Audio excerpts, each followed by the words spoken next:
Trump is causing a 20% drop in the stock market this month, but it's not by accident. He's doing it strategically. To make America great again, greater than ever before. The stock market is crashing, and a lot of my clients are asking me why. The markets are going to boom, the stock is going to boom, the country is going to boom, and the rest of the world wants to see, is there any way they can make a deal? They've taken advantage of us for many, many years. But how is it going to work? It's going to work. It's just going to work, folks. It's going to work. It's going to be done. I'm going to do it. It's going to be done. Grocery prices is absolutely out of control. You know, more people tell me about groceries. The word grocery, I've heard it more in the last year than any other word, I think. Everyone tells me about the word groceries. You know, you hear the word groceries, you say, really? But I get more complaints about groceries. Beautiful but simple word, groceries. Sir, my groceries. For just $5 million, you can buy American citizenship, and the first gold card is ready, and it has a picture of Donald Trump, and it even has a signature on it. You know what that card is? Gold card. It's the gold card. The Trump card, gold card. Who's the first buyer? Me. President Donald Trump has finally spoken about the ongoing market crash. And according to him, it's not a sign of failure. It's all part of the plan. Speaking to reporters aboard Air Force One, Trump addressed the falling markets following his sweeping tariff announcements. When asked for his reaction to the turbulence on Wall Street, Trump offered a metaphor that's raising eyebrows. It's to be expected. This is a patient that was very sick.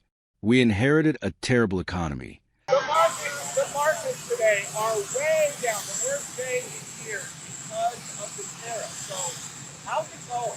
I think it's going very well. It was an operation, like when a patient gets operated on, and it's a big thing. I said this would exactly be the way it is.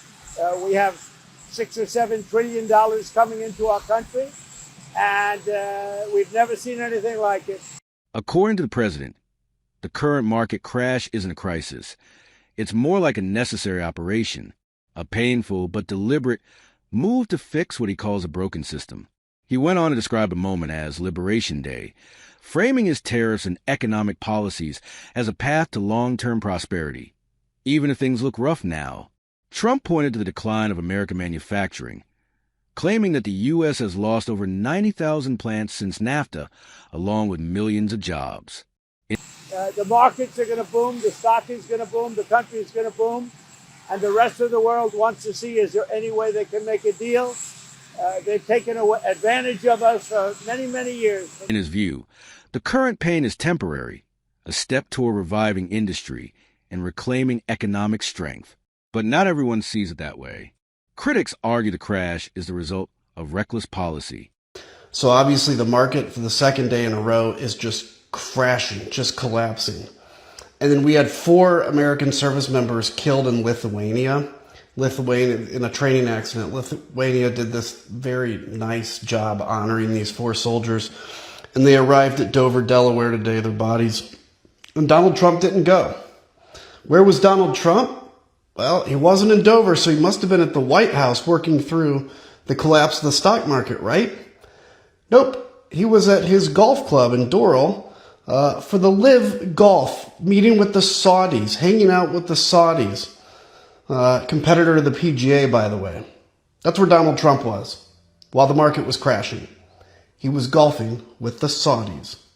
And let's be clear, he does know better, but he doesn't care because he views our suffering as a price that he's willing to pay.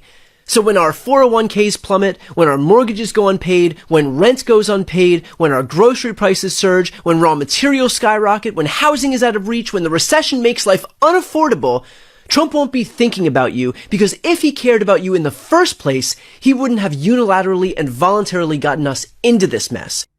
Dump actually imposed tariffs on an island or 2 islands that don't inhabit people at all.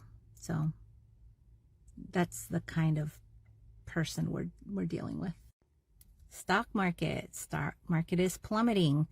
I do invest and it is not looking good. So, yep, that's what he's doing to us today. The man is putting tariffs on penguins. Donald Trump says Madagascar, wait for it, has put a 93% average tariff against the United States of America. So let's talk about how Trump came up with the 93% tariff that he says the Madagascaran government is placing on the United States. Now, first he takes the trade deficit. He takes that number. What's that number? 79.8 million. That's the trade deficit. Trade deficit means that the United States is buying more from Madagascar than Madagascar is buying from the United States. Want to know why? I'll tell you why. Because the United States has a huge population and they are one of the wealthiest, if not the wealthiest country in the world. He then takes the imports from the United States, from US, going into Madagascar, 733.2 million. Okay? So you have that number and you have this number. And now we're going to do some fancy math that makes absolutely no sense and has absolutely nothing to do with trade deficits and trade war. Make a history teacher do math. You understand that it really gets in my 679.8 million divided by 733, what was it? 0.2 million. What's that number, Alex? Hint, it ends up being a percentage as if you did a really, really big test. The answer ends up being 93%. Is that the tariff that Madagascar is putting on imports? Absolutely not. It's some odd amalgamation and mathematical formula of a trade deficit that's going on between one of the biggest countries and smallest countries in the world. So the CF47 has decided that's the tariff that Madagascar is putting on imports. That actually is not it right now, just so we know. Customs in Madagascar is putting on approximately a 20% import tax, import duty. I know I said duty. And only on approximately 40% of imports. So not even on all imports. That tariff is going to be paid for by American companies and eventually Americans. This is going to be the single biggest tax hike in American history. China, he is going to place a 34% tariff on China, 39% on the EU, 46% on Japan, and 52% onto India. Want to know who's going to pay for that? American citizens. I should just send down calculators to the United States to help them out. Some suggest Trump is intentionally letting the market crash so the wealthy can buy in cheap before a rebound. Others believe it's an attempt to cover for economic missteps, a way to say, this was a plan all along. I live in rural America. I know exactly what they are doing. It happened to communities like mine first, and now they're bringing it nationwide. Bring on the bad times so they can buy up all the farmland. Bring on the recession so you can make people desperate, willing to work for any wage. There are very few small farmers left, and this is the way they did it. Get rid of the infrastructure. There's no way to get to market if you wanted to. Defund the schools to 4 days a week so kids can work. Make childcare deserts so women have to stay home. Get people off the farms, get them into towns where they have to work for wages that are nearly unlivable. Create massive income inequality, a new Gilded Age. All of this, everything you're seeing, is on purpose. The oligarchs are laughing all the way to the bank.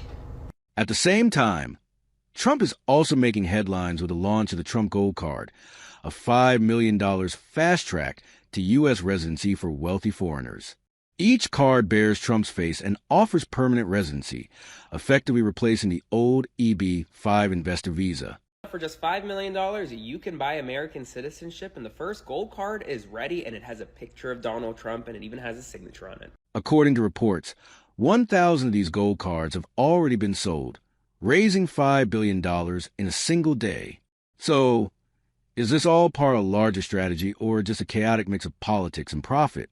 Inside the White House, sources say Trump is more confident than ever. One official told the Washington Post that the president has reached the peak of not caring, that he's going to do what he wants, regardless of backlash, and at this time, everyone around him is fully on board. That's interesting. He says he doesn't know who the second buyer is because Howard Lutnick, his Commerce Secretary, a couple weeks ago said that they already had 1,000 gold cards sold.